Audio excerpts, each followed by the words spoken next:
Au total, 17 décrets, projets de loi et ordonnances, 4 communications, 3 décrets de nomination d'ambassadeurs et 2 sujets classés d'intérêt divers ont constitué un menu consistant pour ce premier Conseil des ministres de rentrée après les vacances du gouvernement. La CAN 2023 qui se jouera en janvier 2024 en Côte d'Ivoire et son corollaire, la fourniture d'infrastructures sportives adéquates, ont constitué une importante préoccupation, surtout après le constat d'inondation du stade Ebempe, consécutif à une pluie au cours d'un match test organisé le mardi 12 septembre. Au titre du ministère des Sports, le Conseil a entendu une communication du ministre des Sports sur l'interruption du match amical Côte d'Ivoire-Mali après la première mi-temps. Dans le cadre de l'évaluation des stades construits pour abriter la prochaine Coupe d'Afrique des Nations, qui aura lieu dans notre pays en janvier 2024, la CAF a autorisé donc la tenue de certains matchs dans ces 10 stades, après bien sûr leur homologation par ces services. Ainsi, nous avons vu que des matchs tests afin d'éprouver les installations ont eu lieu à Yamoussoukro, à Bouaké et à San Pedro. C'est dans ce cadre qu'un match a été organisé hier, donc 12 septembre, au stade Alassane Ouattara d'Ebimpe. Ces tests grandeur nature permettent donc d'évaluer toutes les infrastructures et dans le cadre du test d'hier du stade Alassane Ouattara, un problème essentiel a été identifié.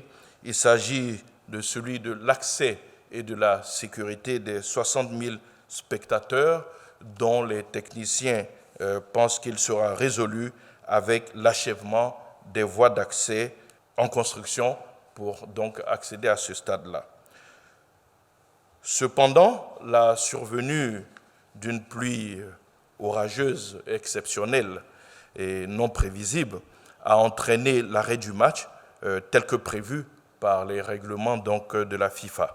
Il faut noter que les installations de ces stades qui ont été homologuées par la CAF, qui a autorisé donc la tenue de ce match, ne sont pas à ce stade mises en cause.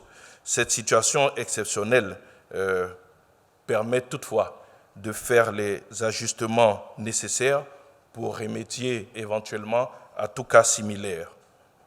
Elle justifie en tout état de cause l'organisation de cette compétition en janvier, mois où il pleut le moins dans notre pays. Dans un tout autre domaine, le Conseil vient d'adopter une réforme des impôts sur le revenu. En effet, si jusque-là, il existait 3 prélèvements effectués sur le salaire, à savoir l'impôt sur le salaire, la contribution nationale et l'impôt général sur le revenu, bientôt l'impôt sera sous la forme d'un seul prélèvement sur le salaire. S'inscrivant dans le cadre global de la mise en œuvre de la politique sociale du gouvernement, cette réforme consiste à moderniser et à simplifier le dispositif fiscal actuel avec la mise en place d'un nouveau dispositif plus homogène et adapté au mieux aux revenus modestes. Ce nouveau dispositif repose essentiellement sur la fusion des 3 impôts cédulaires qui étaient en cours, à savoir l'impôt sur les salaires, en abrégé IS sur les bulletins, la contribution nationale pour le développement économique, culturel et social donc, de la nation, sur les bulletins c'est marqué CN, et puis donc l'impôt général sur le revenu, assis sur les salaires, l'IGR, et tout cela est regroupé en un prélèvement unique, donc en un seul impôt.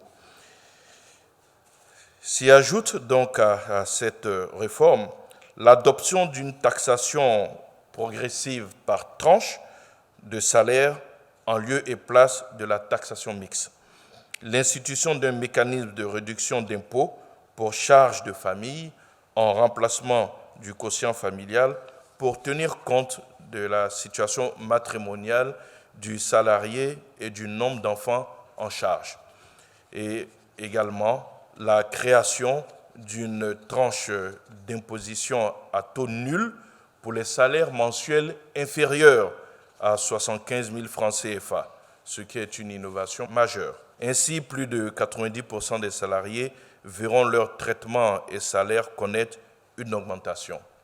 En outre, il faut noter que la fraction exonérée des pensions de retraite et rentes viagères a été relevée de 300 000 à 320 000 et l'impôt sur les pensions des personnes âgées de plus de 70 ans a été réduit afin d'alléger les charges donc des salariés à la retraite. Par ailleurs, le Conseil des ministres vient de suspendre pour 10 ans l'activité d'exportation de la ferraille pour permettre d'alimenter les industries locales. Depuis 2018, l'industrie métallurgique connaît en Côte d'Ivoire un essor fulgurant, favorisé par l'installation de plusieurs unités de transformation de la ferraille, des sous-produits ferreux, de la fonte et des déchets ainsi que des débris d'aluminium. De 2 unités de transformation en 2018, notre pays compte à ce jour 4 unités industrielles de transformation de ferraille en activité et une 5e est en cours de construction. Nous avons également 2 unités spécialisées dans le traitement de l'aluminium ainsi que 2 fonderies de fabrication de pièces de rechange en fonte pour les machines agricoles. Ainsi, la capacité nationale d'absorption annuelle de ferraille, y compris la fonte et l'aluminium, est projetée à environ 600 000 tonnes pour les années à venir.